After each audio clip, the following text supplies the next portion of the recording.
Anyway, balik tayo rito sa PDIC. Yun nga ang sinasabi nitong mga ekonomista, yung mga experts sa public administration. Ito daw ginagawa ng administrasyon na to na ginagamit yung pondo ng mga government-owned or controlled corporations katulad ng PhilHealth. Opo. Kinukuha yung pondo, hindi bibigyan ng subsidy. Eto sa PDIC, mas isa pang nakakatakot ha. Sapagkat, ano ba sa tingin mo ang role ng PDIC, Ma'am Jubes? Diba? Insurance. Insurance, Yes. tama. Insurance saan? Ng pera. Ng pera sa bangko, di ba? Laging, di ba noon, merong, ito yung pag may advertisement ang mga bangko, di ba? Opo. Lagi nilang sinasabi, halimbawa, City State Bank, Yeah. di ba? Member, PDIC. Yan, di ba? Ibig sabihin protected. Meron pang ipagpatuloy ang kaunlaran, magimpok sa bangko. Di ba may mga ganun pa? Opo. O, nung panahon ng martial law, may kanta ba dyan eh? That's true. Pagpatuloy ang kaunlaran, mag-impok sa bangko. Ngayon. Ngayon. O. Kaya po nagkaroon ng PDIC is to encourage people, lalo na yung mga pangkaraniwang mamamayan, na ilagay nila yung pera nila sa bangko kaysa sa ilalim ng kanilang kutsyon kung saan maaring manakaw, wala pang interest. Maraming mangyayari kung nasa ilalim ng kutsyon yung pera mo, maaring nakawin, maaring maihi ka ron sa banig, mabasa Dati ng... ako nasunog. Nasunog? Paano nangyari? Oh, kauwi ko lang galing sa abroad. Tapos nilagay ko sa ilalim ng nasunog yung bahay. Oh, biro mo. Oh. Mama. Oh, kawawa na ka naman. Oh. Yun nga ang mga Pero danger that time, doon. mali talaga ako. Pero syempre, kararating ko lang. Oo. Pinaasikaso agad. Minsan, ilalagay mo sa ilalim ng banig na paihi ka habang natutulog. Nangyayari yun, nabasa. O di ang panghinong pera mo.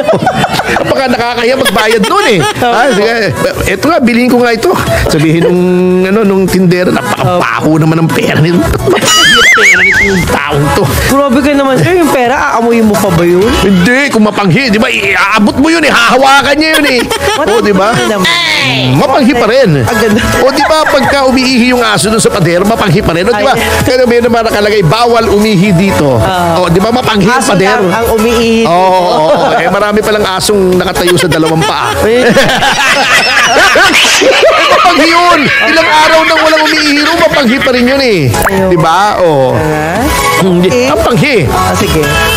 Para ma-encourage yung mga tao na magdeposito sa bangko nang hindi sila kakabakaba na baka mas magsara yung tama bangko. yun. Para hindi matakot. Ang PDIC ay nagbibigay ng seguridad na anuman ang mangyari sa iyong deposito, up to 500,000 pesos ay ibabalik sa iyo. Correct. So kung pangkaraniwang tao lang ang deposito mo 100, 200, hindi ka nakakabahan. Kasi ano mangyari? Protected. Makukuha mo yung 200,000. Tama. Pero ito ang mabigat, kinuhanan ng 117 billion. Ang PDIC. O, kita nyo ha. Etong PDIC, syempre, lahat ng government-owned or controlled corporations, even private corporations, meron yan tinatawag na charter. Yes. Yan ang batas na nagki-create sa isang korporasyon as an artificial entity or a juridical entity. Kasi ang korporasyon parang tao rin yan eh. Yes. Parang mga ibang mga miyembro ng Quadcom, parang mga tao na rin. O, di ba? Yung ibig ko sabihin, yung concept ng juridical entity and in contemplation of law is para kang tao. Opo. Juridical entity ka, artificial entity ka. By fiction of law, ikaw ay tao. Ibig sabihin, pwede kang pumasok sa kontrata, pwede kang mangutang, pwede kang utangan, Correct. pwede kang magdemanda, yan. Pwede kang idemanda para kang isang person, artificial person. Hindi yung artificial person na orokan ha. Yung katulad ni Kiko Panghilinan, magnanakaw daw mga Marcos pero selfie-selfie. O, yun. Hindi yung mga plastic na ganon ha. Okay. Okay.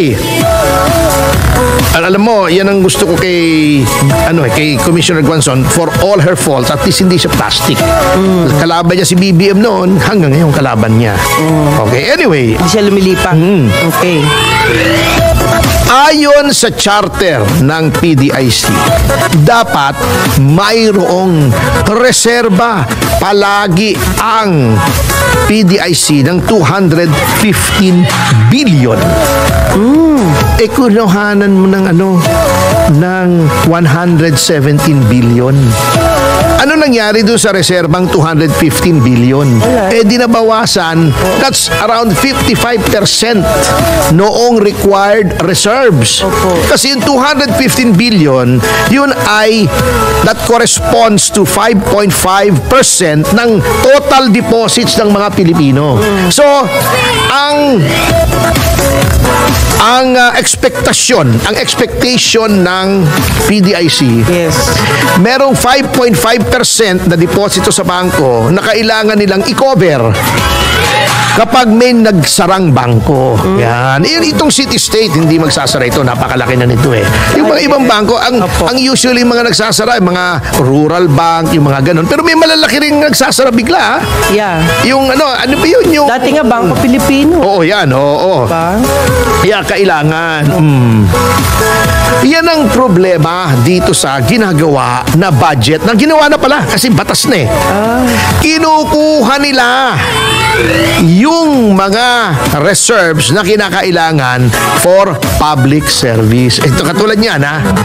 Yung Maharlika, ganyan din. Kuha ng kuha ang kasalukuyang pamahalaan doon sa mga institusyon na kaya may imbak na pera para pagsilbihan yung mga taong bayan.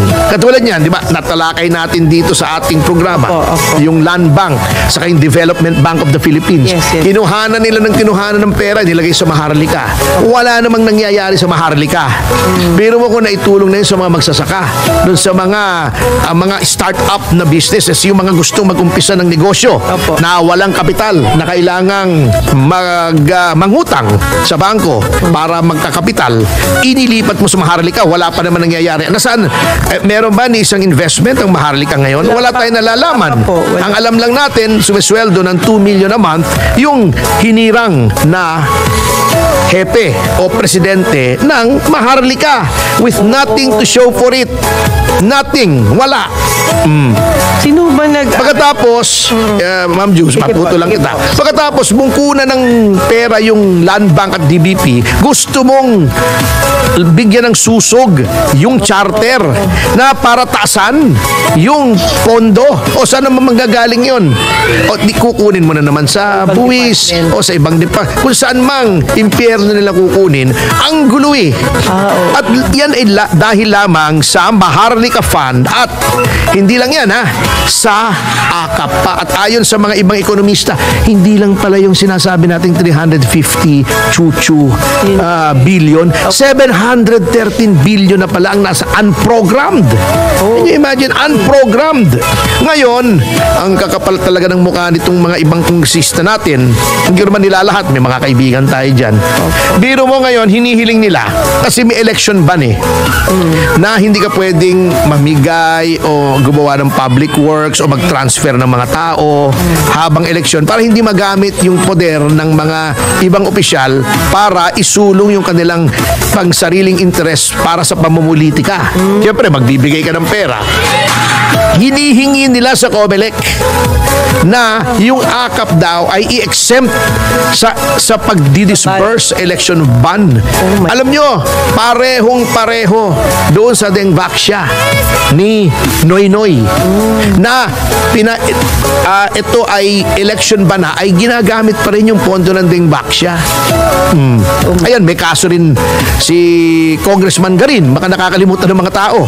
Nakademanda po sa ombudsman si Congressman Garin dahil dito sa Dengvaxia ng graft and corruption. Swerte nga sila, hindi plunder ang dinimanda sa kanila. Hindi ko nga malaman kung bakit hindi plunder. Dapat po yan, plunder Malaki kasi. Napakalaki, bilyon-bilyon yan.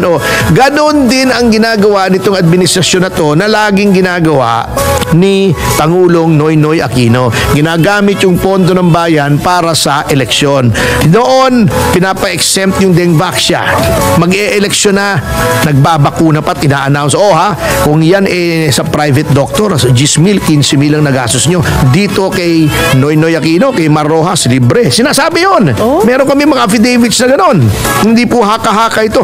Eto naman, gusto nilang i-exempt ang AKAP kasi titigil dapat yan sa campaign period o sa election period.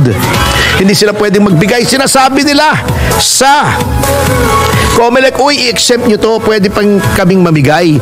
Tignan natin kung may yagbadoodles ang ating COMELEC na sabihin, hindi pwede, obvious na obvious naman, ginagamit nyo yan sa electioneering Dapat yung AKAP tigil muna habang election period. Dapat yan kasama sa election ban. Tignan natin kung gaano katibay ang ating COMELEC sa bagay na ito. Tingnan natin ang independence ng COMELEC. Tingnan natin kung paano na bagamat si Chairman Garcia ay abogado dati ni Pangulong Marcos, siya ay maninindigan na hindi dapat ginagamit ang AKAP para sa pangmumulitika. Tingnan natin, abangan na ang susunod na kabanata. Tingin ko naman susunod yan sa rule kasi may isang salita yan si COMELEC Chairman Garcia. Tingnan natin. Ako din, okay, kaibigan ko yan at alam ko may paninindigan yan. Pero let this be a litmus test for Chairman Garcia and the rest of the commissioners kung paano sila ka-independent. Ayun. Yan.